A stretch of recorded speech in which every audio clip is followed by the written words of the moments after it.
السلام عليكم ورحمة الله وبركاته صاحب بيال ميل كاستو دنيدا كجوتان بل كسر ودا ciyaaraha iyo warkii ugu dambeeyay update ka ahaa ee waqtigan kaliya isugu ciyaarto waan soo qaadan doonaayo ninkii Osil ahaa oo hal ciyaartoy kaliya ka xushay waayisa kooxda Arsenal markuu ku dhawaaqay ama uu dooranayay ciyaartoy ugu fiicnaa ka soo garab ciyaaray Arsenal oo Beirig Aubameyang ka dhigaysan ninka ugu mushaaraadka badan kooxdeedu waliba waxa la ugu dambeeyay Aubameyang kama tagi doono kooxda akhbaaradka ay ku kala soo qaadan doona oo ay ku jiraan warbixinadii ugu dambeeyay ee waqtigan kaliya isugu ciyaartooga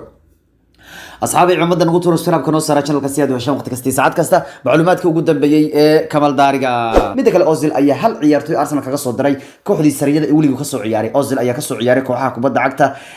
أرسنال يكوحة كبدا عكتا ريال مدريد يقولي ويسا جرماني أو حلك حتى عيارتو بهم كلا قرب عياريو هذا بقى شحذان وحكوت لو إنه شحذي وقف عرض يقولي كقصة قرب عياري جول هيو وحير كاسياس ويان دفاع والله هم راموس بويتين يا مارسيلو خد كده حيو وحير ألونسو يهلك عيارتو أرسنال مسوقات وكازورلا أفكاره goolka Di Maria Kaka iyo Ronaldo Benzema waa ka horeeyaa buu leeyahay waa kooxda ugu fiicneed aan wali ka soo garab ciyaari buu leeyahay mid kale Beirig Aubameyang ayaa isagu waxa la sheegay inuu sii doono heshiiska cusub ee kooxda Arsenal waana heshiis 3 sano ah كل هشيسكا وسويسان wax badan ee Arsenal waxaad ka baqaysan odagoodi ka tago laakiin waxa la heshiiskan si dhaqsi ayaa lagu dhawaaqi doonaa saacadaha iyo waqtiyada soo aadano waxa la leeyahay wuxuu qaadan doona mushaaraad lamid inta Ozil la siiyo oo 350 isbuuci ninka mushaaraadka badan Arsenal waa Ozil ma shaqayste kan 350 isbuuci la siinaya baa leeyahay Aubameyang oo ninka sano jir ayaa xilaaladka la soo dhaafay Arsenal u dhilay 29 gool marka waxa la leeyahay Beirig Aubameyang maanta waxa lagu soo sawiray fanaanada kooxda Arsenal ay soo bandhigtay saddexaad ayuu qaybka haragga ku soo warnaa ku mid ah taas waxay ka dhigan tahay in Frontiguna ka joogay meesha hore uu ka taagan wixii taas ka dhigan tahay Arsenal in rajab ballaaran ay ka leedahay ciyaartooyda inay ceshato waxaan ay siin doontaa mushaaraad